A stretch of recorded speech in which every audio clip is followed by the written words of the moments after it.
7. Hay payasos tristes por todas las provincias del Ecuador y hasta en el extranjero.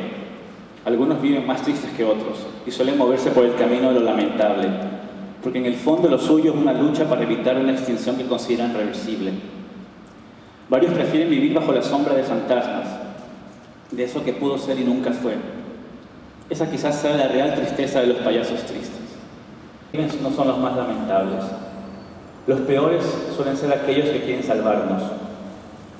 Los payasos que escriben desde el pedestal inexistente de lo grandioso son aquellos que convierten a la escritura en un ataúd. La invisibilidad trae problemas, sobre todo porque pavonearse como el mejor de la especie siempre vitamina de imprecisiones. Suele pasar que tu ego y neuronas se cargan al querer cambiar esa invisibilidad, más no el talento. Aquellos payasos tristes que partimos desde un pasado que no existió, que sí existió, prefirió quedarse en sus propias discusiones e inconvenientes, sabemos que no somos buenos, no nos interesa ser los grandes narradores del Ecuador. Sucede de esa manera porque no existe nada que nos pueda servir de referente y al no tener una cruz en lo alto que nos defina el acto de...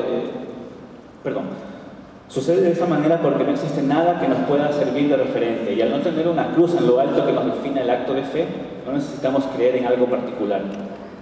Tenemos la ventaja de la física cuántica en nuestros dedos que teclean con fuerza. Hay payasos que son más tristes que otros. También están los que buscan las novelas del pasado y las descubren con la fijación de un extraterrestre, develando los grandes secretos de razas escondidas. Están los que sienten sobre sus espaldas el peso literario de una nación, como los atlas de un dolor patrio que sabe extraño. 8. Los que crecimos en la sensación de que el mismo país nos suspendía en el vacío, que nos expulsaba de la migración para conseguir los dólares nuestros de cada día y que nos volvía más esquizofrénicos que de costumbre, no creemos en Ecuador como una conciencia mágica de pertenencia. No podríamos hacerlo. Lo sufrimos en ese momento. Aquellos que crecimos con la experiencia de una narrativa añeja, como la generación del 30, nos enfrentamos a la certeza de que eso se lee todavía como novedad y grandeza. Es ya un pasado que no negamos, pero que preferimos leerlo en un panorama mucho menos sacro, como buenos discípulos de la invisibilidad. Nosotros, que empezamos a buscar por propia iniciativa títulos que estaban por ahí regados o que alguien recomendaba en una conversación universitaria, somos los que establecemos las relaciones más bizarras con estilos, corrientes y épocas. Los que vemos en lo académico un camino más junto al delicioso empirismo que da la lectura sin guía, intentamos un recorrido mucho más entretenido y despierto. Los que no dudamos en abrirnos a otros formatos alrededor de una narrativa potencial, ya sea en una sala de cine oscura o en una exposición fotográfica o en un paseo de turistas por la 9 de julio, tenemos muchos más elementos para tomar decisiones. Hoy ya no estamos buscando ni pretendemos luchar por ese placer de la búsqueda en sí mismo. La literatura, insisto, es un oficio étnico y por eso la narrativa que se hace en el Ecuador de 2011 es esa narrativa que quiere contar, que no quiere instruir ni delimitar caminos, no guía ya, porque entendió que no debe guiar nada como objetivo final. La narrativa que se hace hoy en Ecuador se mueve como espectro preciso. No quiere probarle nada a nadie, porque querer probar algo en un país que tuvo muy poco es una empresa con poca lógica. Nuestra narrativa no entiende de límites creativos porque creció en este país que más que ofrecer libros nacionales, ofreció televisión por cable a adolescentes que absorbieron lo que más pudieron. Gracias a que MTV funcionó en señal abierta durante 4 años. Es una escritura que no se sujeta a nada, sino a dictámenes del ser que las crea, ese ser invisible. 9. Lejos de la calidad y de sus características particulares, los payasos tristes somos muchos, y con diferentes búsquedas e intereses. Somos los que escriben, los que se desgastan en el reino del invisible, los que luchan por publicar en un país donde hacerlo es un negocio tan rentable para ciertas editoriales que se las dan de honestas cuando son vampiros que exprimen a jóvenes al publicar sus obras a cambio de miles de dólares, por ejemplo. Somos los que visibilizan algo que no se mueve por recetas antiguas. Nos burlamos de las lágrimas derramadas y decimos, las tenemos en nuestros rostros, pero nos importan un pepino. Solo queremos narrar lo que está dentro. Lanzo una lista innecesaria de narradores, porque entre los payasos tristes hay mucha gente que he leído, algunos en manuscritos porque todavía no pueden publicar, y debo nombrar por simple acto de conciencia.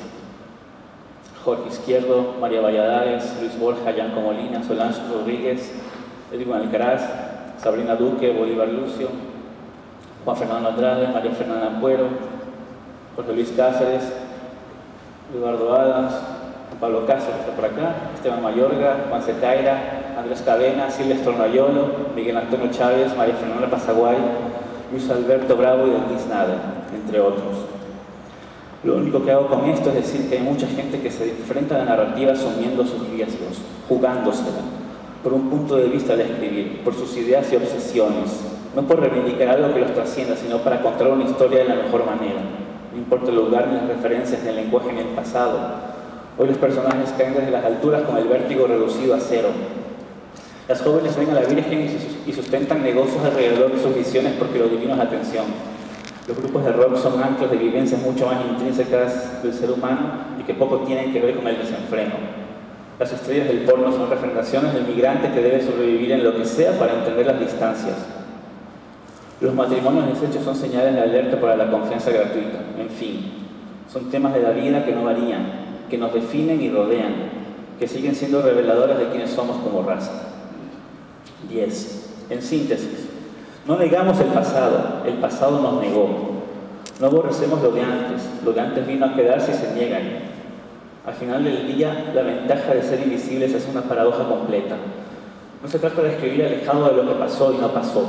Se trata de escribir a pesar de lo que pasó y no sucedió. Se trata de entender que inquietudes como quiénes somos o de dónde venimos no son más que condiciones para la escritura, como teclear con 2 manos o agarrar la pluma como una, en onda Miguel de Cervantes.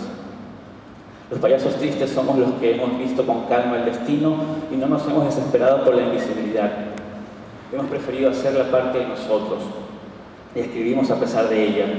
Eso sí, la invisibilidad no es señal de excelencia.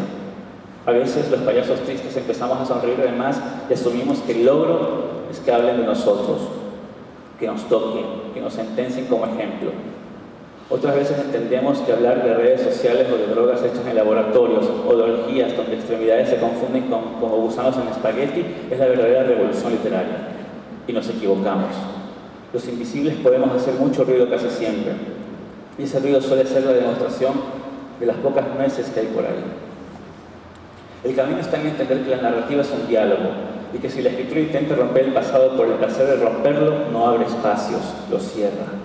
En el fondo, hoy, cuando leo esto y alguien tuitea muchas veces las imprecisiones que intento, la humanidad sigue temiendo por la muerte, llorando por un amor, sufriendo por la vejez, destrozándose por la culpa, lamentándose por un castigo y fascinándose por el sexo. La narrativa no se crea ni se destruye, se transforma, sin importar de dónde venga o hacia dónde va. Muchas gracias.